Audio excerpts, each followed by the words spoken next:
नमस्कार मंडळी, जय खानदेश. तर लास्ट व्हिडिओमध्ये आपण बऱ्यापैकी मॉडिफिकेशन आपल्या बाईकवर केलं होतं. तर आता पार्ट 2 मध्ये आपण घेऊन आलेलं रिमेनिंग मॉडिफिकेशन. तर सर्वात पहिले आपण उघडला आपला जादूचा पिटारा आणि यामध्ये निघाल्या बरेच साऱ्या ॲक्सेसरीज आपल्या बाईकच्या. तर सगळ्यात पहिलं जे मॉडिफिकेशन होतं ते होतं रॅडिएटर ग्रिलचं.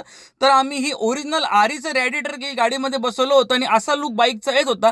त्यानंतर आम्ही सगळ्यात मेन ॲक्सेसरीज ॲड केली ती म्हणजे क्रॅश गार्ड. तर क्रॅश गार्ड आणि सम गार्ड आम्ही सोबतच बाईकमध्ये ॲड केले होते आणि आमचे मेकॅनिक भाऊ एकटे असल्यामुळे मी सुद्धा जॉईन झालो त्यांना हेल्प करण्यासाठी आणि खूप मजा येत होती आणि खूप मेहनत सुद्धा आम्ही घेतली ॲक्सेसरीज ॲड ऑन करायला. तर बाईक सोबत आम्हाला ओरिजिनल क्रॅश गार्डचे स्लायडर्स मिळाले होते.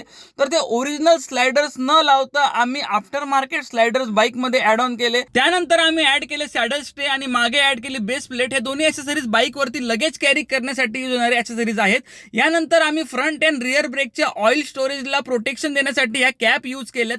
याच्यानंतर जे साईड स्टँड होतं, साईड स्टँड एक्सटेंडरसाठी आम्ही हे एक्सटेंडर यूज केलं. याच्याने चांगली ग्रिप मिळते. आणि याच्यानंतर आम्ही यूज केलं ते होते आपले नकल गार्ड, हँड गार्ड. याच्याने आपले हँड सेफ राहतात. आणि आता आपण गाडीचा असा लुक बघू शकतोय. आणि आता आपण चाललोय रॉयल एनफील्ड शोरूम जळगाव इथे आणि बघूया आपल्या बाईकचा right side pulling issue solve होतो की नाही. तोवर जय खानदेश मंडळी. थँक्यू.